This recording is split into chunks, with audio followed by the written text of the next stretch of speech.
গতকাল সন্ধ্যায় আমি মায়ের কাছে এসেছি একদিনের জন্য। আজ রাতে আবার ও বাড়িতে ফিরে যাব। শোভন আমায় নিতে আসবে। ও আমায় নিতে এলে আমরা এখানেই রাতের খাবারটা খেয়ে তারপর ফিরি। তাই সকালেই মা বলছিল শোভন যেহেতু রাতে আসছে তাহলে একটু মাছ বা মাংস রান্না করি। আমিই বারণ করলাম জানো, কারণ কয়েকদিন ধরে বেশ পরপর মাংস খাওয়া হচ্ছিল, তাই আজ আবার মাংস খেতে একদমই ইচ্ছা করছে না। তাছাড়া আমার না বেশ অনেক দিন থেকেই ফুলকপি আর ডিমের ঝোলের ক্রেভিং হচ্ছিল, তাই মাকে বললাম দুপুরের রান্নাটা আজ আমিই করব।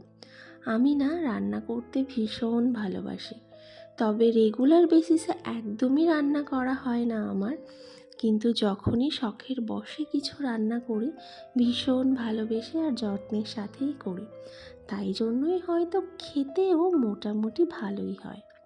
ও বাড়িতে অর্পণ, শোভন, আমার শ্বশুর শাশুড়ি, ঠাকুমা শাশুড়ি সবাই আমার রান্নার ভীষণ প্রশংসা করে। শোভনের জন্মদিনে ওর বন্ধুদের জন্য তো ফ্রাইড রাইস আর চিলি চিকেন বানিয়েছিলাম। ওরা সবাই ভীষণ ভালো খেয়েছে জানো তো।